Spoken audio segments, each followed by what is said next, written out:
Guys, welcome to Informed Investing. My name is Don Lawrence. I'm the CEO of STA Research, and our platform is stocktargetadvisor.com. We are Canada's version of TipRanks. Today at Informed Investing, we're going to talk about RUM Incorporated. They are the video media platform, and they've just been spun off from a SPAC about a month ago, and which was CF Acquisition Corporation. The company is backed by Peter Thiel, who's known of being the CEO of PayPal and sort of involved with Elon Musk at one point. He is a German American entrepreneur, a venture capitalist, and so with him comes a lot of clout that stands behind the company. So let's just go right into it here, and what we like about the stock and what we don't like about the stock. Obviously, I think long term the stock has great opportunity on a long position here. Because it's a relatively new stock, there's no range, there's no technical analysis, there's no historical data, there's not much we can go for, look at. Not much we can go on, so it's very much sort of a speculative play. And with regards to that, the only analyst that's covering it now is ourselves. STA Research, we are covering that with a speculative buy rating of 12.50 target, so that's the only target that we have on the stock. We do, however, have crowd ratings on it, and the crowd is rating it with a buy rating, and their average crowd target is $12.24, so pretty close to the 12.50 there mark.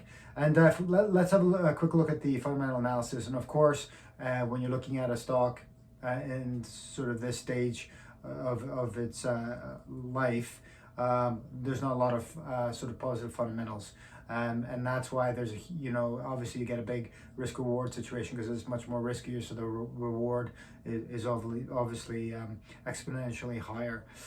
So let's have a look here what we like about the stock. So what we like is we like the stock's high market capitalization. So being as such, it means it's much more stable than stocks or companies that have low capitalization or lower capitalization. It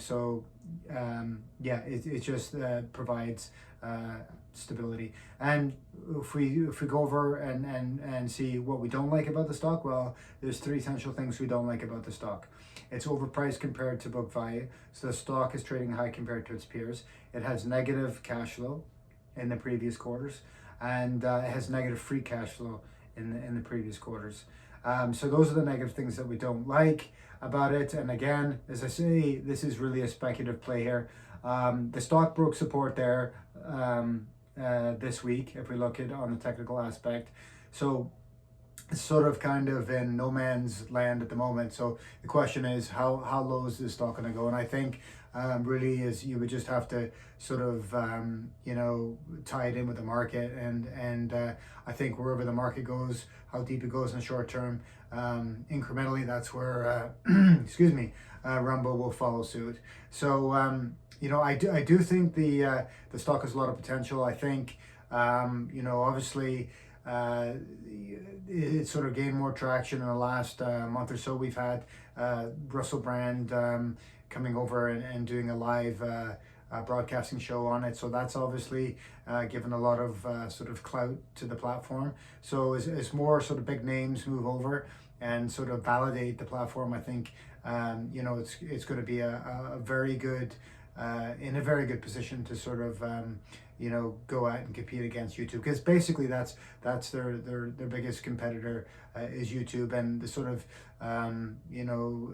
sort of ideology around Rumble's platform is basically it's an open platform, and you can sort of create content without having too many restrictions. So that's really the key there of what the platform is about. Anyways, guys, let me know what you guys think of Rumble. Do you think it's a good stock? Where do you think it's going to be in the next 12 months? And again, guys, thanks very much for checking us out. It is Friday. I hope you guys have a great weekend. And remember, your best trade is always a hedge. Cheers.